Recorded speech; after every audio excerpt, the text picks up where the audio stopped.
Good afternoon and welcome to the Dairy Signal. Today we have Ben Buckner, Chief Grain and Dairy Analyst with Ag Resource Company here to give us a market update. Before we get started, I want to remind everyone to take advantage of the next hour we have Ben live with us and ask your questions. To do so, please click the three dots on the bottom of the video screen and go ahead and submit any questions you might have. To take the quiz for the CEU questions, a pop-up will automatically appear at the end of this episode. With all that said, Ben, I am going to hand it off to you. Yeah, thank you. We will get right into it. As always, we've got a lot to talk about, and this week has been for the dairy farm pretty positive. So we've got corn, meal flat, the milk market rising pretty rapidly. We've got, I think, for the most part, volatility coming back, which is something that we always welcome. Gives us a chance to make some moves in the market, and we're still of the mindset. So kicking this thing off, for a long time we've been recommending kind of leveraging moves like this the last 3 weeks, especially to manage against forward downside risk to lock in margins. And I think that as exciting as the milk market has been, we are still of that mindset. Corn, soybeans, wheat as well. So we're going to have nuance to the markets. Not everything is, especially in milk, no longer doom and gloom, but I do think we still know what to do when we get moves like this. So we'll start out by saying that we like locking in margins, maybe through the first 3 quarters of 2026. And I guess our big question, as we're seeing, class 3 up 50 cents at this very moment today. We kind of start at the very top, whether it's, feed grains, energy, milk. Do we need to ration supplies, destroy demand, encourage production, or the opposite of that? I think the milk market's somewhere in the middle. So we haven't got to the point yet because of production, which is ongoing, still very strong. No need to ration supplies, and so we just want to be very careful. I imagine we're going to see some pretty volatile markets, and we're at the high end of what we think is fair value today. So maybe making some moves this week makes good sense. Feed markets as well. I think that the wheat market, for example, has been rising pretty considerably this week. But like milk, you take a step back and think about, do we need to ration wheat supplies globally, given we have the most we've ever had in the history of time on Earth today? So kind of know what to do with feed market rallies as well. We do have incredible geopolitical turbulence. We've got still potentially U.S.-Chinese trade progression. Do they buy soybeans from the U.S. in the next 6 months or don't they? But I think what's helped us the last year and really maybe the last decade, having gone through both very bullish, very bearish markets, weather to us is still top priority in navigating these markets. And I think that's going to be the case in 2026. And I think weather is still a top priority by a pretty wide margin. So the question that we've got, and this is an important question, but do we repeat last year's pretty incredible growing season globally, or do we not? And we can't cross much of that bridge yet, but that's going to be on top of our minds starting April 15th. And we're kind of prepared for anything Mother Nature throws at us. So it's going to be pretty fluid what we think about the details of feed supplies and to some extent milk supplies as well.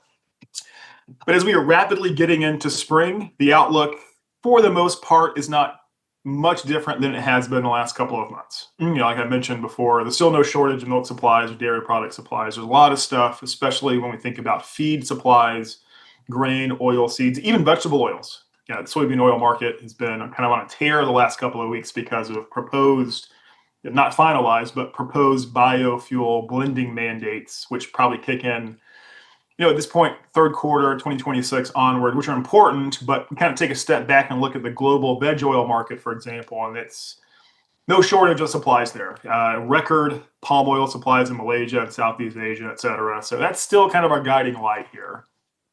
I think what has been changing, and we mentioned this 2 weeks ago, is no longer will the market be kind of a function of this incredibly large milk production level in the US, Europe, New Zealand, colliding with demand contraction. Rather, they're both going to expand together. And so that's why I think as wide-ranging as Class 3 has been the last couple of weeks, it is finding equilibrium in this wide range.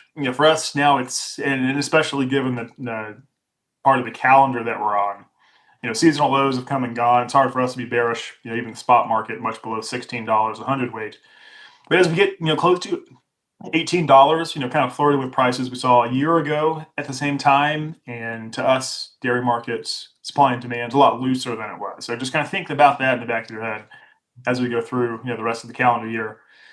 In feed markets, look at something like corn. It has done virtually, almost literally nothing the last 6 weeks.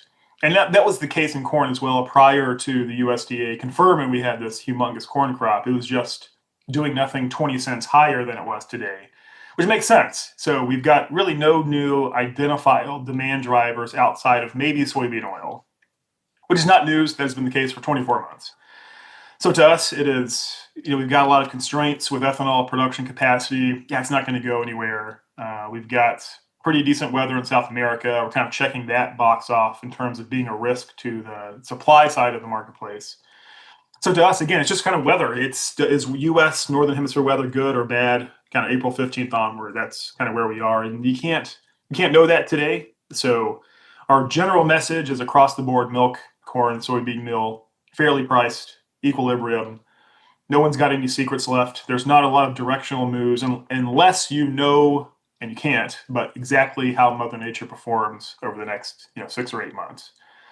Today, we're not looking at glaring climate issues. We will touch on U.S. drought coverage in a bit, but usually there can be something that either kind of portends really, really good weather or most probably very bad weather in some regions where ocean temperatures correlate to spring and summer growing conditions. But we really have none of that. Everything is kind of neutral, normal. So we are going to assume climate normalcy, at least until we get to the end of Northern Hemisphere U.S. planting. Now, also lingering in the background, and this has been the case for a long time, but it's kind of starting to show its head again, geopolitical turbulence. To a lesser degree, it is this kind of unending wars between Gaza, Israel, Russia, Ukraine. I think that we've all alternately been hopeful of a peace deal between Russia and Ukraine, only to have those ideas smashed the following day. So I don't think we're any closer to resolving that. But now it's Iran. And what happens, and we can't know this, but what we talk about internally about every week is what's happening with Iran. What is the general vibe? Is it getting better or worse? What are the odds? Someone takes action, whether it's the US, NATO, Israel. And the reason that we focused on Iran for the last 40 years is the Strait of Hormuz, where an incredible amount of boats carrying crude oil specifically are kind of forced to pass. So, again, nothing's happening today. The crude oil market's a little on edge, but we can't be shocked if things get worse there. Do you have crude oil kind of spiking, at least temporarily, because of perceived risks? I don't think that this Iranian Strait of Hormuz issue is going to go away anytime soon. So let's just all be aware of that. I think it helps if things really go haywire. It helps biofuel crops. So on balance, probably does help corn, soybean oil, and will be very bullish of crude oil, diesel, and motor gasoline. So we'll keep an eye on that every day. It's about all we can do. But here we are. It's an oddly functioning market, Class 3 is now, but nevertheless, we will take the volatility. Today, April Class 3 has traded in an 80 cent per hundredweight range. We were down 20 cents early. Now we're up 52 cents, as of this recording, which is hard to manage and stomach at times. But again, I do think this gives us chance. And something that we've talked about with a lot of our dairy clients and soybean clients, wheat clients now is target orders still are probably going to work. So you don't have to be bearish of April or July Class 3 where it exists today. But again, our concern is adequate to oversupply. But set an order at 18.5, 18 and a quarter, $19. We just want to be prepared to kind of jujitsu this increased volatility and to managing risk for the U.S. producers. So I think that's the strategy at this point. Maybe set targets just above the market today. If the market goes up another $1, we'll sell some more milk. But we do welcome this volatility, but just wanted to kind of highlight bottoms are in. Now every day the market kind of forced to either trade or contend with what we'll talk about is really, really strong U.S. dairy demand. And domestically, it's been okay. It's been pretty normal, but we are exporting a lot of stuff, more so than anyone thought 3 and 6 months ago. And that is providing an outlet for this record milk dairy product production. So that's why we say, I think the theme was oversupply 30 days ago, and now it's balanced within the $16, $18 range. So I think that $16 class 3 milk has a lot of value. You're going to see importers step up to buy cheese more so than they're already doing. At $18, maybe you buy cheese from Europe instead of the United States. So that kind of defines the range. But I do think what's kind of most important, or what we've kind of noticed the last really 60 days, but the last month in particular is, and we analyze milk, cheese, butter, just like we do corn and wheat and soybeans. It's what is the world market doing? To us, that is probably second in importance to weather for the ag commodities. And those have been not overly exciting, but the last 2 months have not gone down and have been going up on balance. So I think that's important to note, and why that's fueling this outlet that we found in the export market to get rid of all this milk that we're producing. So the global auctions average trade price this week was up for a fourth consecutive event. So that is 2 full months of higher, not lower, global dairy prices. Butter, despite enlarged New Zealand, European milk production, traded at the auction this week at $2.88 a pound. That's up 28 cents from early February and up about 60 cents from where we were the latter part of December. Cheese has found equilibrium at $2.15. That is up 7 cents from early February, and compares to spot ash prices in the U.S. of $175, $180. So it's kind of the snapshot. We can kind of see backwards, at least through the end of December, we exported just an incredible amount of butter, cheese. Non-fat dry exports were pretty decent, all things considered. And still, the snapshot today is the U.S. market's still very cheap, certainly very competitive when we're looking at our competitors in New Zealand, Europe, Australia, to some extent Argentina. We're still the cheapest. So I don't think that this pace of exports changes. And so again, the theme kind of talk ourselves in circles, but there's a lot of milk being produced. That won't change. But again, we found this new outlet to get rid of a lot of this stuff, and that's why you don't see breaks in class 3 carry through. So this is where we are as of this week. U.S. butter is abundant, but it's also priced 80 cents a pound below New Zealand and 50 cents a pound below Western Europe's cash market. So what we have seen is that U.S. become one of the largest net exports of butter the last 4 or 5 months. And given cash prices today, I think that will continue. Cheese is 60 cents below New Zealand and 40 cents per pound below Europe cheddar is in the wholesale market. And so I think that what we have seen, just really hard to materially build dairy inventories, kind of above and beyond normal seasonal trends. And the reason that is stocks building has been challenged is because all of a sudden we found an outlet for butter. A year ago, we were adding to supplies of butter because we were a net importer. This year, we're a net exporter. So it's a pretty wild swing. And cheese is going to be difficult because anytime the price of cheese drops below $1.70 per pound, you're going to find importers buy U.S. origin pretty quickly. And thinking philosophically about this, if you are a global dairy importer, butter, I think especially cheese, you're saving a lot of money continuing to buy U.S. origin cheddar instead of from New Zealand or Ireland or the UK. That's where we stand in the markets today. So I think this trend will continue for another quarter at least. And the butter market has been very special when we look at butter exports, at least. So again, now we're adding, let's say, net exports. This is out this morning. Net exports of butter from the U.S. in the month of December were 24 million pounds. 26 million pounds in November. So we've had this kind of 35 million pound swing in monthly butter supply and demand. A year ago, November, December, we were importing 5-10 million pounds, adding to existing supplies. This year, we're making it disappear threefold that number.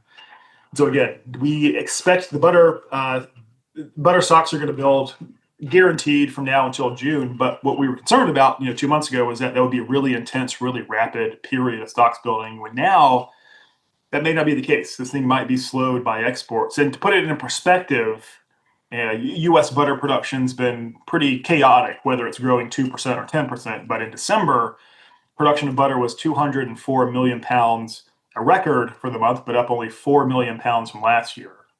But we exported 25 million pounds of that. So again, that kind of shows you why butter at $1.28 per pound for a couple of days was too cheap. Now we're back to 170, 180 in the spot cash market. I don't think you need to ration butter. I don't think the market has got to sustain these demand levels, but I think here we are for the foreseeable future. $1.80 per pound butter, no problem. That makes good sense, and that is 50 cents per pound off the low. And cheese exports, we're just going to ship 50,000 tons of cheese every month in perpetuity, or at least probably through the first 4 or 5 months of 2026. And again, this can be fully explained by all of a sudden, May of last year, U.S. cheese was priced 30, 40 cents per pound below all others. And we like to see this, this kind of economic theory work. Almost simultaneously, we started to ship just tons of cheese to the world market. And so in December, we shipped 54,000 tons of all cheese varieties into the global market. That's the third highest number ever recorded. We kind of fast forward 6 weeks, U.S. cheese still very cheap in the global market. So we're going to continue to make something like 100 million pounds disappear in the export space for the next 4 or 5 months. So cheese going to find demand on breaks. Can't lose it, but certainly has found the needed demand growth pretty easily at these prices. And the USDA has acknowledged this. Of course, they can't ignore this, but I think this is one of the features that wasn't really present in USDA reports, as of December, certainly November of 2025, when we're looking at declining milk prices, kind of trying to identify how we would solve this issue of oversupply, but it's been exports. So the USDA's February WASDE fat-based milk export disappearance will be a record 17.5 billion pounds in calendar year 2026. That's up another 900 million pounds from last year and kind of dwarfs all previous records. 2014, 2022, 2024, those were bull markets in that we found unexpected share of world trade. Now we're at 17.5 billion pounds. I think we kind of are starting to solve this long-term issue of, keep this simple, milk production growth has been really good in New Zealand, but they're still restricted, if for no reason, that's a pretty small country.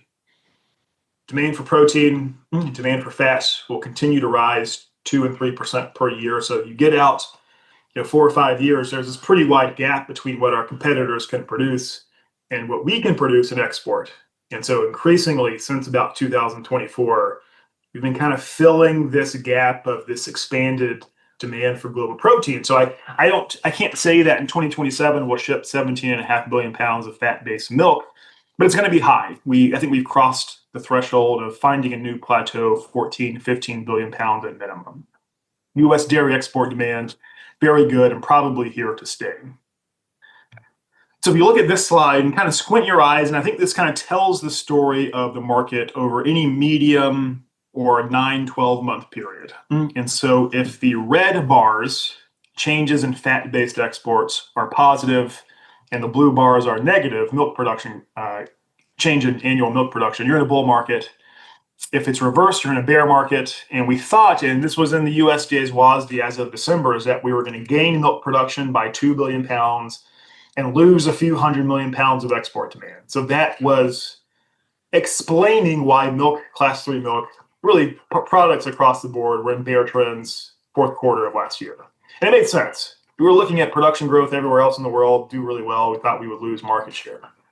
But that's changed all of a sudden. And so kind of like last year, kind of like in 2022, 2021, both will be growing together. So to be clear, though, production growth will offset demand growth, but to a very much lesser degree than what we thought 60 days ago. In fact, the USDA's idea, all their wisdom, from January to February, this discrepancy between milk production growth and export growth narrowed by 300 million pounds. So the balance sheet's still pretty adequately supplied when we look at the dairy space as a whole, but it is getting tighter on balance every 30 days, and it's not going to be nearly as loose as we thought in November or December of last year. So I spent 20 minutes just telling you that U.S. dairy export demand is very good, and that is what is going to keep milk and income over feed costs historically pretty elevated. And so I don't think that can be adjusted for the first half of 2026, so the outlook into July, August is fairly positive for the dairy operation. Now, again, just wanted to also communicate, and I think why you do see, the last 3 weeks, just isolating April class 3 up sharply. We have had a number of limit up days in the last 30 days, only to the next week to lose 50, 60, 70 cents per pound. And then you're back up where we were 2 weeks ago, because we do have to contend with, there being a lot of stuff still. So, official milk production in December was 19.7 billion pounds, up 4.4%. That is historically very, very large.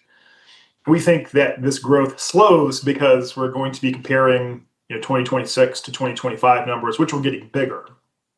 But we still think we're locked in because of cow herd size and nothing else. Growth of 2.9, 3.3% for the next 4 months. We think January milk production, which will be published Friday afternoon, probably shows something like 19.8, 19.9 billion pounds, an all-time record, up more than 3% year over year. So the raw milk supplies do exist to satisfy this expanding share of world trade that we've got. And again, cow numbers, which have plateaued, and I think stay that way because we did know or did learn from the USDA's January cattle inventory report, the breeding herd is no better than it was, no bigger than it was a year ago. So the real structure that you need to establish to grow herd sizes very quickly is not present. But because of beef prices, et cetera, the spine of the central U.S., there are a lot of cows, and we're going to retain those cows as long as we can to make beef cows. So I think that issue is the flip side of this demand growth. We're probably going to have to deal with very, very large milk production for the foreseeable future. And like in most all dairy signals the last 2 years, we got to highlight that it's not just the case here, but it's the case everywhere. That has been a surprise. Europe's producing, now 30 billion pounds of milk in December, up 1.6 billion on the previous year. And yet the price of butter, the price of cheddar, is higher than the U.S. market. And so maybe those markets have somehow or another found equilibrium at those prices, $2.15 cheddar, $2.50 butter. But there is a lot of milk in Western Europe. There's a lot of milk in New Zealand and a growing amount of milk in Australia, which produced more year over year in December for the first time in 7 months. So we look at the exporters as a whole. We produced 57 billion pounds of milk in December. It's up 2.5 billion on the previous year. So it's kind of hard for us to envision a real need to ration. This would be the missing ingredient of that. We would need to see production contraction in New Zealand or Europe to kind of start to plant the seed of $20 class 3 milk. If you don't have that $20 class 3 milk, those targets are a bit too high by $1 or $1.50. So here's where we are. And I think the outlook, it's hard to adjust dairy supply and demand, and even harder to adjust feed supply and demand until you get into the summer months and until you can throw some kind of weather-based threat at the feed markets in particular. So dairy to us is neutral. That can't be changed until you get into summer. The feed markets are oversupplied, probably stay deflated, and that also can't be changed until you can perceive a threat to supplies. And I kind of lay out why that can't be the case, I think, until April, May of this year as the Northern Hemisphere growing season starts. So here we are. These ratios are very good, have expanded in the last 3 weeks. Our side of this, again, from the very top or the very high level of what we do at Ag Resources, when you see a margin, do something with it. And we'll get into the details later, but we like to pass off risk when possible. So these, July onward, the ratios are very, very strong. The only way to benefit from that is to lock it in. So we do favor on some measure of milk production, feed coverage, locking in things this week or next, maybe a little bit stronger milk, a little bit more weakness in corn and meal, but we do want to take advantage of it. But again, I also don't think these are going to change materially until you can throw some kind of weather threat at the feed markets. Because feed markets, we've shown this before, this is where we are. And the USDA in its February report raised exporter major crop supplies. So from the very beginning of our work, are exportable supplies large or are they small? How do they compare to demand?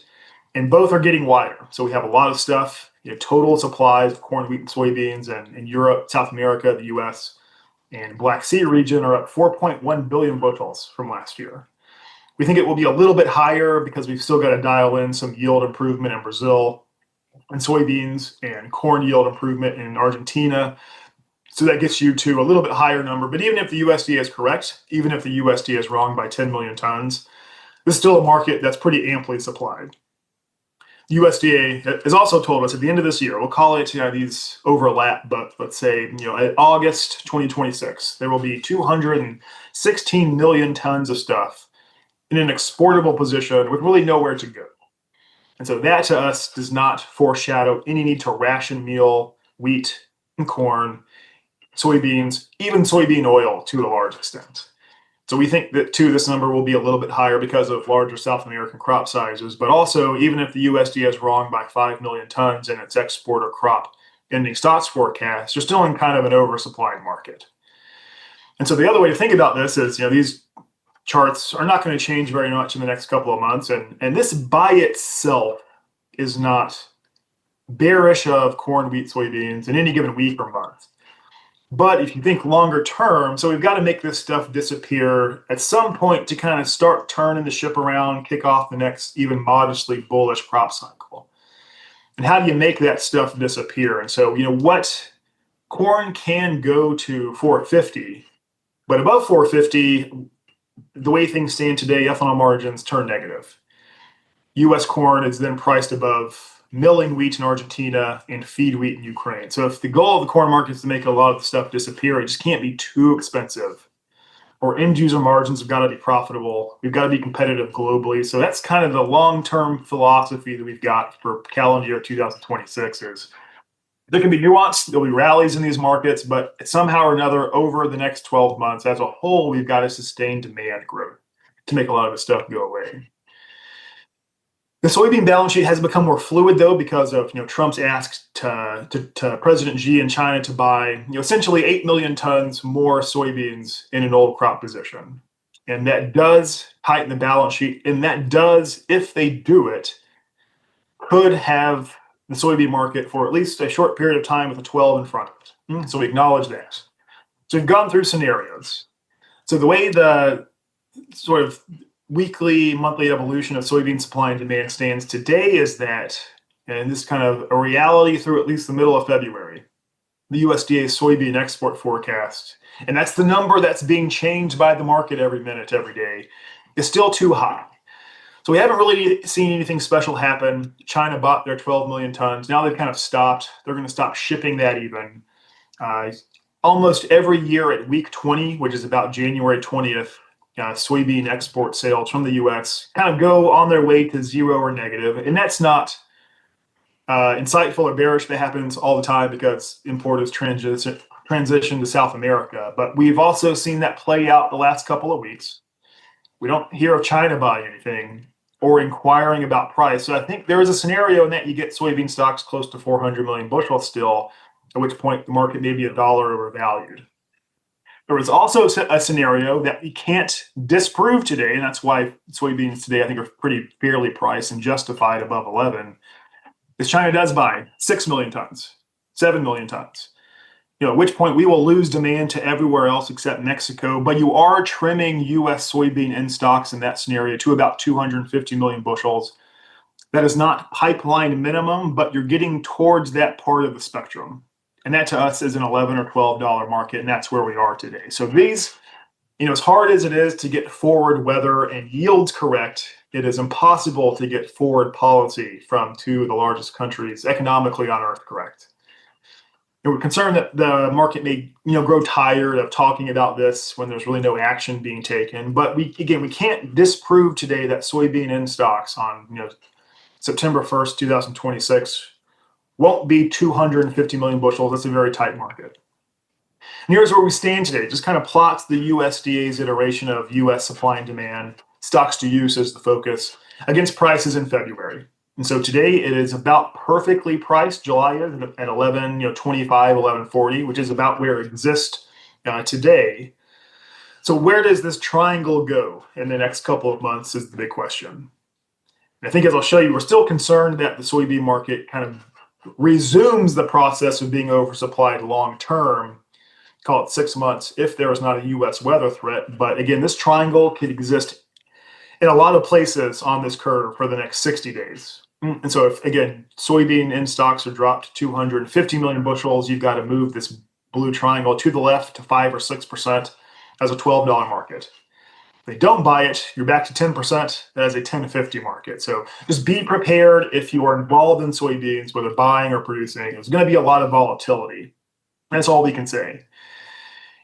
Anyone's soybean in stocks forecast between 250 and 450 million bushels. We can't really poke holes in that. We're all waiting to see if China steps up or does not.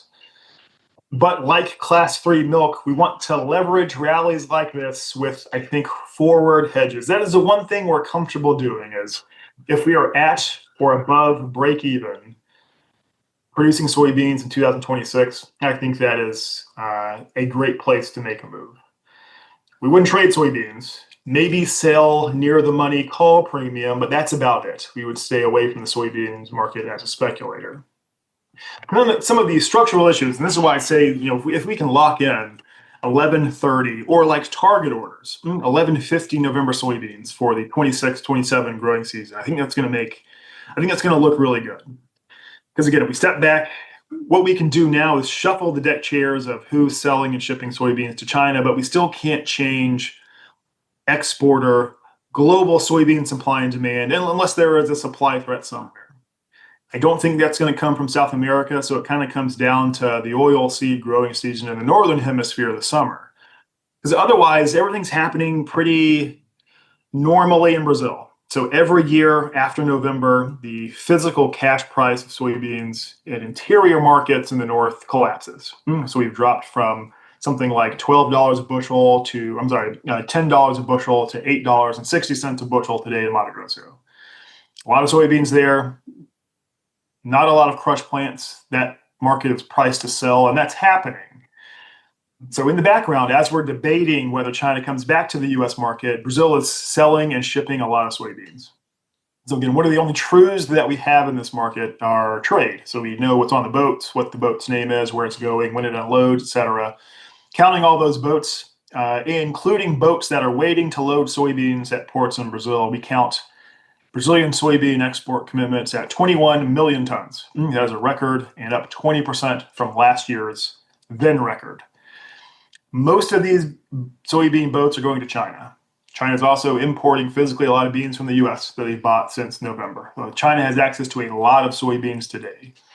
And I guess, too, thinking about this, and this is not going to determine the soybean market, any day this week or next week, but if China were entertaining filling its reserves, satisfying domestic needs with the U.S. soybeans instead of South America, it seems like we would see the rate of Brazilian soybean export commitment start to slow, but in the last week it's accelerated. So I think it's telling us that maybe we can get China to buy 4, 5, 6, 8 million tons of U.S. soybeans, but probably doesn't happen until summer, if it does at all. And also thinking about the Chinese market, something we've done periodically on the Signal is, what is happening there? Is it a strong, is it a weak market? Are they sending signals that they need stuff or not? The bull market of 2020-21 was sparked corn, soybeans, to a lesser extent wheat, by China starting to import lots of stuff from everyone, including the United States. Soybean meal then was $600 per ton. Soybean meal today for May delivery in China is $404 per ton. And you can see that it's not been in a bear trend, but it's really done little to nothing the last 12 months. So it doesn't seem like there's any dire need to boost crush of soybeans in China or to import a bunch of soybeans. The hog market, kind of the beginning and end of China's ag market, the largest meat market on earth. Almost every week we've got new multi-year lows in that market. So spot hogs in China, 70 cents a pound. Compare that to this resetting of food prices in 2021 and 22 when the Chinese hog price was $2 per pound. So this doesn't tell us much about the next 6 months, but looking at the spot markets in China, it just seems like there's a lot of stuff there as well. And there's no great need today for China to import more soybeans from the United States. Maybe not a lot more than last year from Brazil, not a lot of corn from the US, but we'll revisit this every 2 weeks, every 30 days for the Dairy Signal. Today, China's market seems pretty well supplied. We've shown this every 2 weeks as well, but still the case. We're still kind of down to having a month's worth of export data, ethanol, grind data, whatever the old crop ending stocks forecast is, it will also be the new crop ending stocks forecast. Acreage, yield are going to play a big role, but to us, unless you get corn planted area below 90 million in 2026, or a yield below 176 bushels per acre, both of these are possible. You're kind of stuck with corn stocks of 1.9, 2.2, maybe 2.5 billion bushels. And we're assuming 94 million acres and 184 yield, but it's very hard to go through scenarios and get corn stocks next year to cross this threshold that gives you, let's say, $5 corn. Again, it's probably outright drought in a pretty large producing region or planted area below 90 million. So in that sense, it's $5 spot corn pushed off another 12 months. And maybe we're starting to turn the tide. We may have hit some kind of long-term low at harvest last year, but we just want to be cognizant that the corn market, barring major weather events, just probably doesn't change very much for the next 12 months. I don't think you, as a dairy operation or a corn producer, can be bearish of corn to sit below something like $4.15. But as the market has shown us, you can't be bullish of corn really at 4.30 or 4.40. And what it's been telling to us, and here to show you that corn's just like soybeans, and this doesn't happen very often, but perfectly priced compared to the USDA's balance sheet. I think the market believes that the USDA is correct. We can't poke a lot of holes in it ourselves. But then this phenomenon where nothing really changes for 12 months. And so you think about the structure of the market and the corn market's reaction, and I think this underscores what we're talking about here. There have been weeks where we have produced a lot of ethanol. There have been weeks, including last week, where we've exported just an incredible amount of corn, something we haven't seen before. I think 2 weeks ago, we sold 80 million bushels of corn into the export market, which is a record for this particular time of year. The corn market did nothing. Because again, we've got to find, from at least September 1st of 25 to August 31st of 26, 16.5 billion bushels of demand to balance this thing out. So when you see just these incredibly large corn export sales, the market rallies or drops a penny.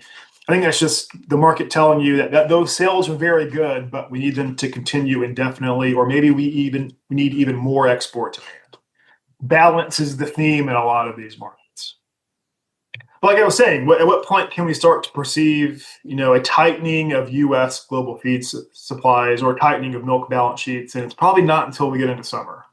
And then it's kind of a coin flip. How does Mother Nature perform? Because I think we're starting to check off, one, South America as being a supply risk. So what you're seeing here on the left is vegetation health compared to normal. Soybean crop areas are highlighted in South America. And so not everywhere has been without threats. But for the most part, as the growing seasons there in a lot of places come to a close in the next couple of weeks, this has not been a season defined by weather issues. And even in Argentina, where you're seeing kind of yellow and orange, just in the last week, we've got 2 or 3 inches of rain there. That very, very timely rain as well. Later planted corn is starting to pollinate. So I imagine we're going to see improved vegetation health in Argentina, which really leaves major issues to small pockets of this, center-west part of Brazil. The 2-week forecast, percent of normal rainfall on the right, so you can kind of see that a lot of places are going to be building, not subtracting from subsoil moisture. So we're going to get into the first week of March. There will not be any shortage of water in South America. And we kind of start to lose interest thereafter. After that, it's just kind of a matter of measuring, does the Brazilian rainy season continue to perform in some way until April 20th? Because that winter corn crop will need rain or water until then. But South American crop risks getting smaller, not getting larger. And this is what we think after touring every state except for Rio Grande do Sul in the far south. USDA's current estimate now is about close, but if anything, it's probably 2, maybe 3 million tons understated. And again, there still will be nuance to the soybean market. Clearly, top focus now is what does the final old crop U.S. soybean balance sheet look like? Does China come back or do they not? But just wanted to show this. There are going to be a lot of soybeans in Brazil. We've already talked about the cash price of soybeans in Brazil, $8.70 a bushel. They're exporting a lot, and that's not going to change their kind of need to aggressively export soybeans until we get into kind of September, October of 2026. We could have entertained some yield issues in corn in Argentina had this mid-February rain not arrived, but now I think we're of the mindset that we're going to have a pretty average yield, which on balance adds 3 million tons of production relative to the USDA's forecast. Even the USDA's forecast, again, the general theme here is there's a lot of stuff in the feed markets outside the US. So if we got to make 16.5 billion bushels of corn disappear, what does the price have to be? It can be higher than it is today, but can it be much higher? Do you get to a point where end user margins start to get stressed or turn negative? That is your upside target in these markets. Soybean harvest in Mato Grosso, at least, and not everyone started to harvest yet, but Mato Grosso, the largest producing state, they account for about a third of Brazil's total soybean crop. Last week, 55% harvested. They're going to be finished in the next 2 or 3 weeks. So these supplies, which are above last year, now exist physically in cash markets. So it's something we all have to think about and contend with. Next up is Argentina. So Argentina, technically in the Buenos Aires Exchange's writings a week ago, mentioned that harvest had started in a few states or provinces. Not enough to report, I guess. Maybe not a full percentage of that crop has been harvested yet, but it is forthcoming. So they will tell us, I think, that some 6 or 8% of Argentina's new corn crop will be harvested on the first week of March.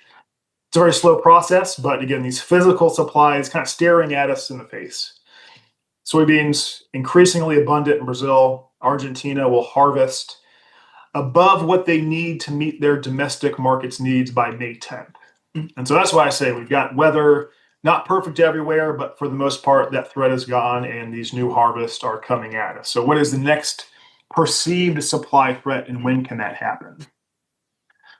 We're still not without yield threats to corn especially. And you can see here that if Mato Grosso, which produces about half of Brazil's winter corn crop and about 35% of Brazil's total corn crop, so we'll call it the entirety of Brazil's exportable surplus is grown in Mato Grosso.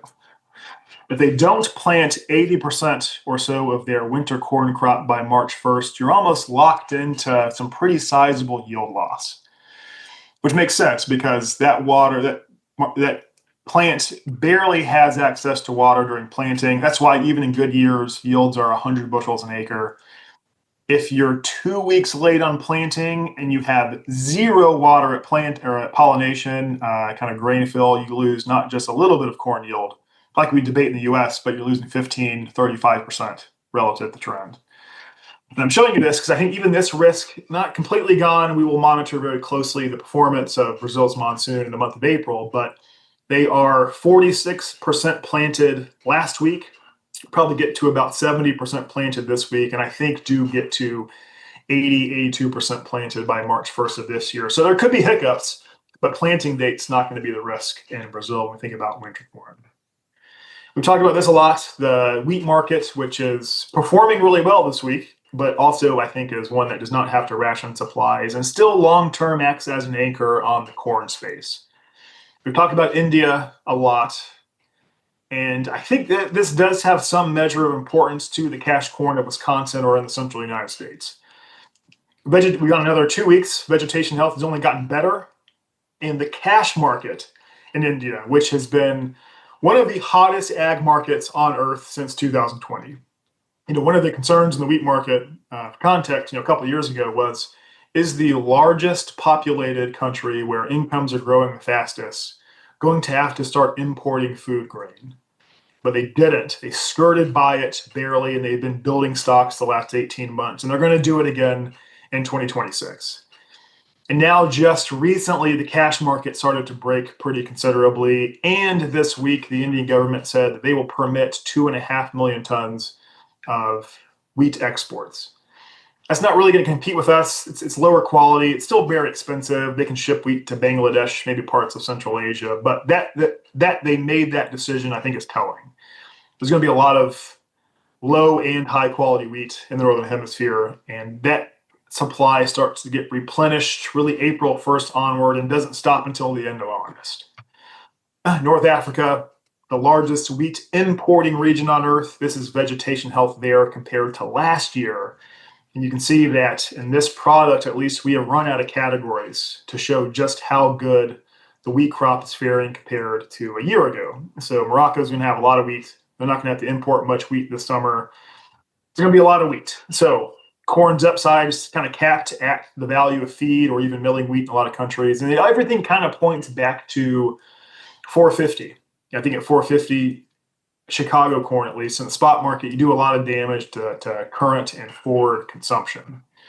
Because again, this has to happen. And I think this is a reasonable target.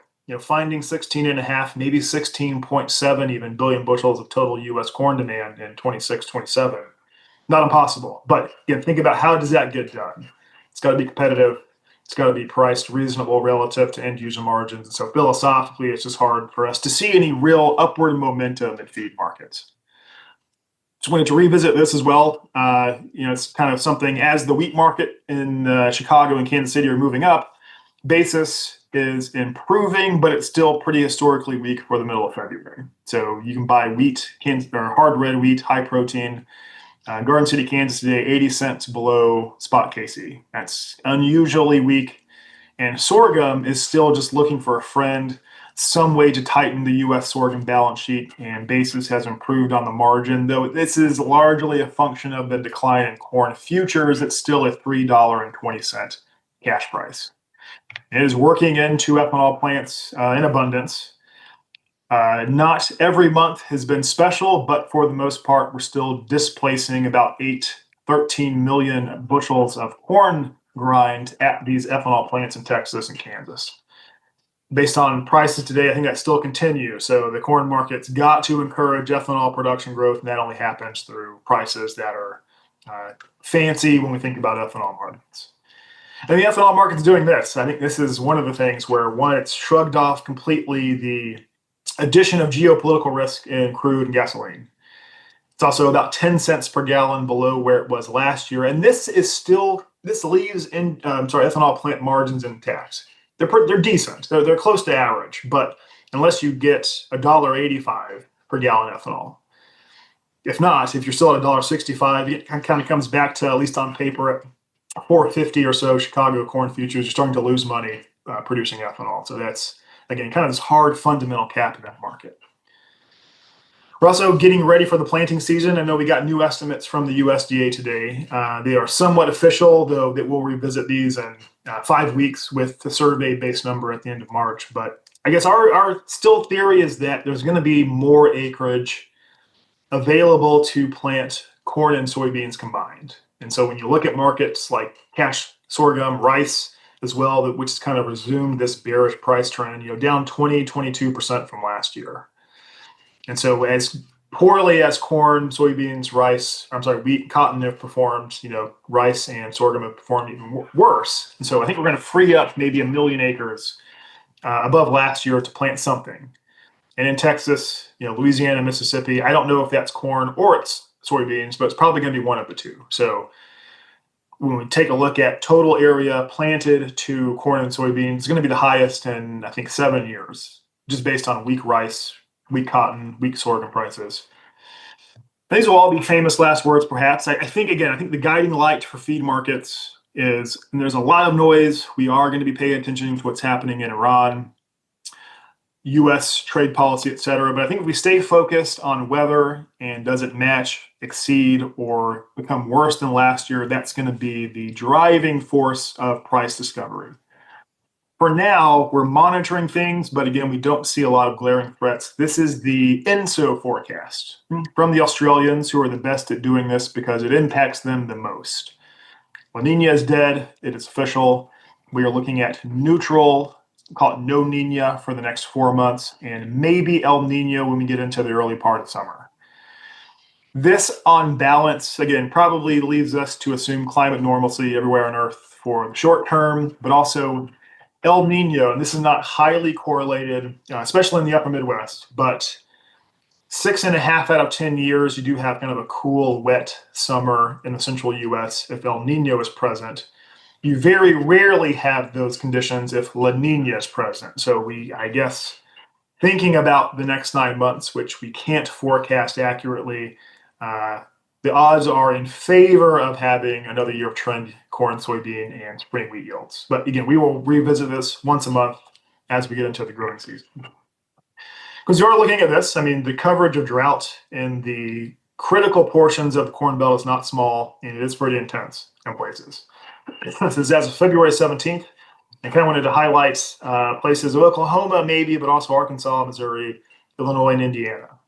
So in Arkansas, you still have, in kind of a small part of that state, exceptional drought. That is the last possible category that the drought monitor can present. In Illinois and Indiana, parts of Ohio, extreme drought. So you are looking at, during spring, 6-8 inches of rain needed to solve this. So whether we get that or not, at least we're going to start paying attention to after the next 10 days or 2 weeks. This is something to watch. This would be kind of unique. It's reversed, kind of flipped on its head. Last year, we had pretty widespread severe drought in the central and northern plains and Minnesota, which ultimately is where corn and soybean yields perform the best, but we will start to pay attention to this once a week. Drought covers 35% of the U.S. Corn Belt currently. On your right, it's a 2-week forecast. Not a lot of confidence in the details of this, but the forecasting models have been very consistent and they all agree. So I think most likely we will start to ease soil moisture deficits east of the Mississippi River, but it's not enough. So do we get, something like half an inch of water equivalent precip every week from now to April 15th? It's going to be something that lingers in the background, at least in our heads. So here's where we are. On the last, 10 years or so, corn tends to peak in April and May. But we have built into that seasonal trend, Chinese buying of corn 2020, 2021, followed by crippling droughts in Argentina. One year where the wet season exited early from northern Brazil. We isolate just the last 3 years. And the reason we're doing this is not to say we're pessimistic on the price of corn, but this is for risk management purposes. And the last 3 years have just been defined for the first time in a while by the absence of South American issues. And so is that the time when importers transition from the U.S. to buy supplies to South America? The global cash pipeline gets refilled pretty quickly. We're not concerned about South American supplies. And so the last 3 years, the corn market in Chicago, at least, has peaked second half of February. It's played out so far marginally. Seasonal trends work until they don't. But I do think that contending with these South American surpluses will be an important market issue in the next 30 days. Soybean market, clearly driven by policy. It's been very chaotic, but the same trend kind of holds. As the Brazilian soybean crop has gotten bigger and bigger, expanding by 5-10 million tons per year, we have seen the soybean market really struggle after post-harvest recoveries in November and December. So I don't think that the red line is going to follow the black line verbatim, but I do think, just thinking about physical supplies, there's going to be a lot of soybean in South America. How does the world exporting community as a whole shed itself of these excess supplies? And probably price will be one of those ways to get that done. So that's where we are. To keep it very simple, we are neutral. Milk, there is upside potential here. We are very neutral to bearish feed markets, but we do like locking in milk feed ratios where they stand today, especially for the second half of calendar year of 2026. Thank you. It's a lot as usual, but questions, complaints now or at any time in the future, here is my email address. Thank you. Perfect. Thank you, Ben. You covered a lot today. What are a few key takeaways that you want viewers to take home with them? Yeah, I think it's just we still have yet to run into a feed market supply issue as one. The Brazilian safrinha crop gets planted in the month of February, and everything is going pretty normally there. Argentina is going to harvest corn pretty soon, and they're going to fill up the supply pipeline. So it's not that we have zero risk in the feed markets, just I think we've pushed off real risk into summer of 2026. Second thing is just dairy demand is going to be the saving grace for a second year, in that we're going to make a lot of this incredible milk production disappear. So markets have found balance. I think you can set your hedge orders above the market today, maybe not too far, but just higher prices than we thought we would see 30 days ago. Awesome. Well, we want to thank everybody at Ag Resource Company for your continued support of the Dairy Signal. And with that being said, we look forward to seeing you next week here Tuesday on the Dairy Signal. Have a great weekend.